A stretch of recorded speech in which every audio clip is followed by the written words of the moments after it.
Minu nimi on Mari-Liis, ma olen Oleviste koguduse liige ja noor kristlane. Ma sain ristitud sellel aastal aprillikuus.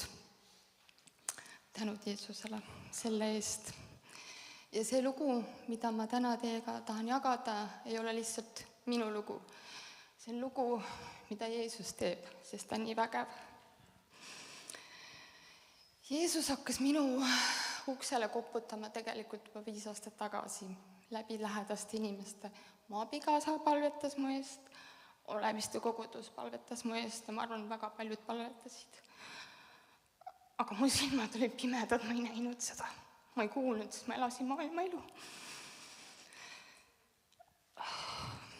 Vabandust. Ja ma ei osanud seda ust avada. Mul on imearmsad kaksikud 11-aastased Andres ja Laura. Nad on Oleviste kogudusse õnnistatud ja käivad ka seal pühapäevakoolis ja õpivad Tallinna Toomkoolis, mis on siis kristlik kool. Jumal on kinkinud mulle imelised lapsed. Nad on mulle suureks rõõmuks. Minu abikaasa Andrus, tänaseks eks-abikaasa, on olnud neile väga hea isa. Ta on alati hoolitsenud minu ja laste eest ja ma olen talle sellest väga tänulik. Tänaseks me oleme lahutanud oma 18 aastat kestnud kooselu ja 11 aastat kestnud abielu. Aga ma arvan, kui Jumal on hea plaan, siis ta teeb ka selle heaks. Sest Jumala plaan on alati hea.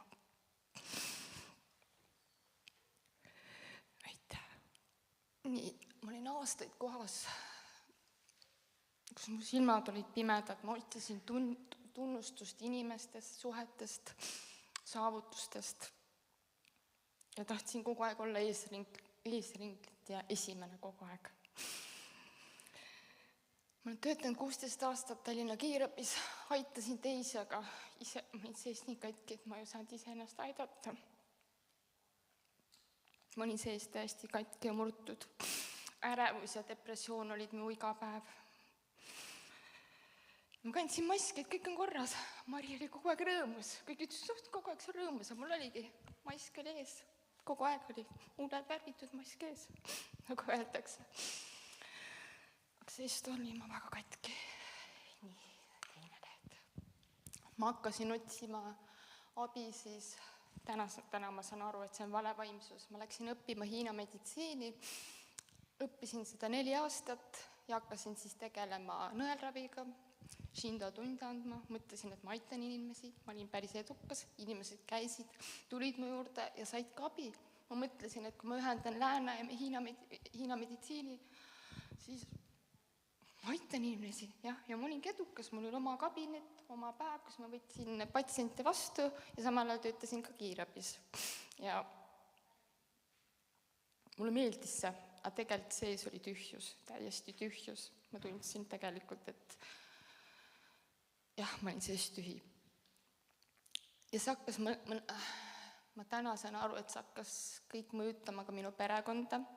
Mul oli väga raske aeg, 2 aasta jooksul suri siis õde, ema ja vanaema. Õde oli siis sama vana kui mina täna, 44.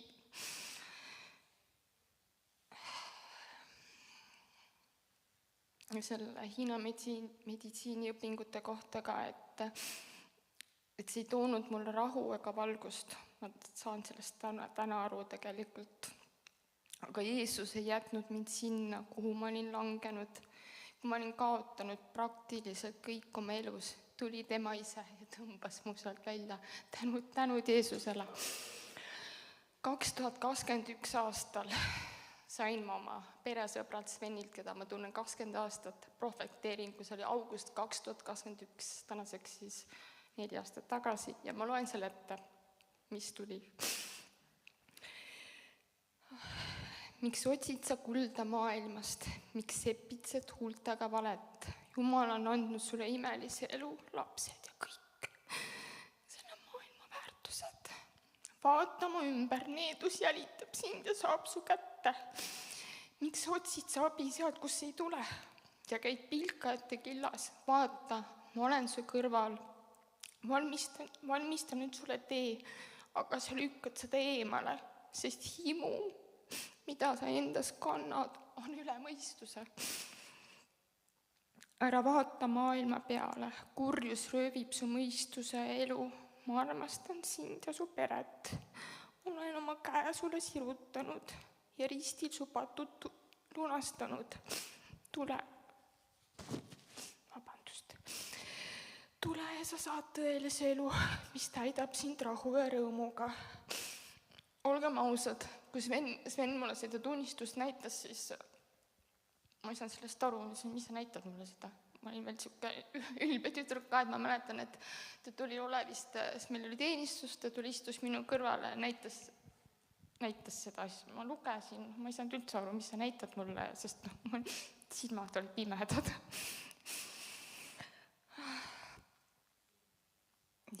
Ja ma ei osanudki seda tol hetkel mõista, aga Jumala sõna ei kustu.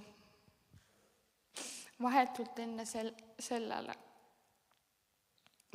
enne, kui ma mõtlesin oma elule ja enne, kui ma tegin päästepalve, meenus mulle see sõna või see profeteering, mis ma olin saanud. Ja kui Jumal räägib, siis tema sõna on tõde. Ma mäletan täpselt, ma olin oma köögis, mul oli sõbranna külas, see oli pühapäev. Seisin seal, ma tundsin kõike nii valesti. Sõbranna ju veel veini, ma ei mäletagi, ma ise ka, oli vist keskpäev ja trilla-trulla oli kogu aeg. Ja ma seisin köögis ja kõik tundus nii valesti. Ja ma ei tea, mis mu sisse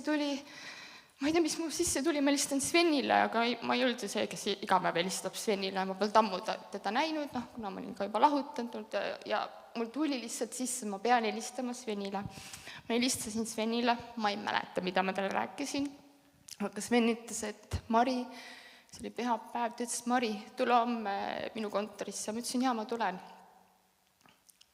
Oli siis esmaspäeva hommik, ärkan üles, me leppisime ka kellaaja kokku, see võis olla 10-11 ja ma olen voodis ja ma ei saa püsti. Ma ei saa püsti, kõht valutab, siit valutab, ise olen meedik ja pea valutab ja kõik kohad valutavad.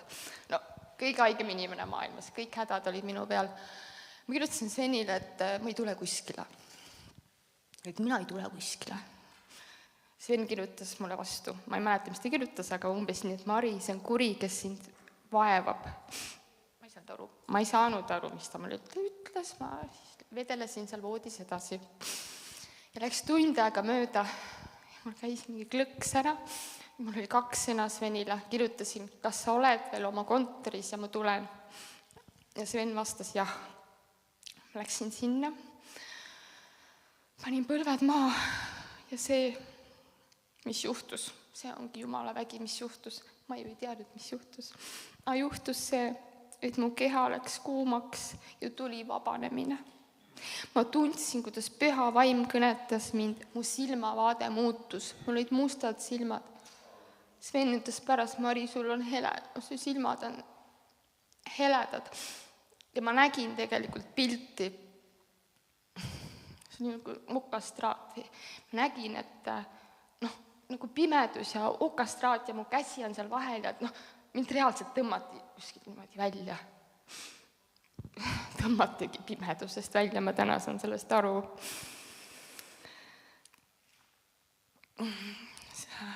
Kohe alguses tuli, kui ma olin selle päästepõlve ära teinud, siis ma reaalselt tundsin püha vaim on minuga ja see kohalelu oli, või see kohalolek oli reaalne mina, kes ma olin,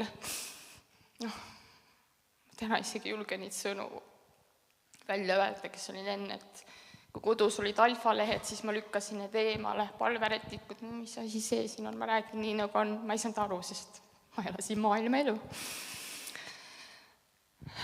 Kohe alguses, kui ma tegin päästepalve ära, tuli minusse sügav patu ja tõeõnnestus. Ma soovisin oma abikaasalt andeks paluda, ma tegin seda. See oli väga raske, aga ma tegin seda. Ja palusin andeks ka kõigilt teistelt, kellele ma haiget olen teinud. See oli tõesti väga raske, sest ma ei ole kunagi vabandanud, ma olen niisugune uhke tüdruk. Ei eksi kunagi, ei vabanda. Tänaseks see muutunud.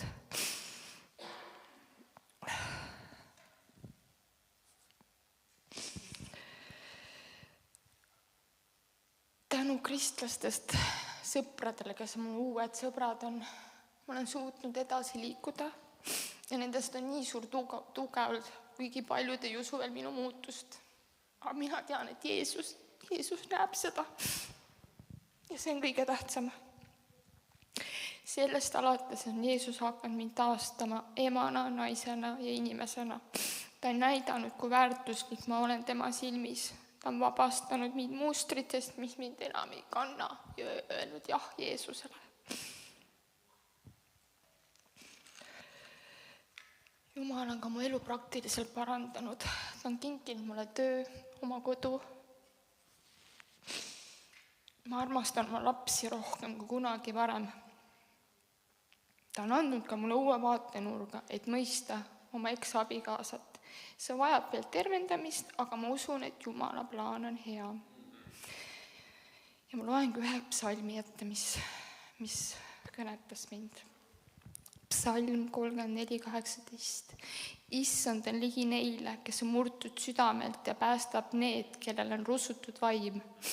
See salm on ju minu jaoks elav. Ma olingi murtud südamelt ja rusutud vaimult. Aga issand tuli ligi ja ta ei kadunud ära isegi siis, kui inimesed kadusid. Täna ma olen taastumas, ma olen uus loodu. Ma tean, et kõnnin õiget rada pidi. See ei tähenda, et kõik on väga lihtne. Takistusi on väga palju. Aga ma tean, et ma ei ole enam üksi, sest Jeesus on minu sees ja minu ees. Ma ei otsi enam kinnitust inimestelt. Ma tean, et minu väärtus on Jumalast. Ma olen nii tänulik, et ma saan teenida tervisliku tervenemise teenistuses eelkõige meedikuna. Täna sain ma tunnistada, mul on väga hea meel, et ma julgesin siia ette tulla, sest Jeesus andis mulle selle julguse ja pisaraka muidugi. Aga see käib asja juurde. Mul on nii suur au ja ma olen nii tänulik selle eest. Igapäevaselt töötan ma täna lastehaiglas siis reanimobiili peal ja anesteesiaõena siis opitoas ja ka seal ma näen, kuidas Jumal kasutab minu elu ja oskusi, et tuua lootus sinna, kus on valu ja häda. Au Jeesusele, kes puudutab, tõstab ja hoiab. Aamen.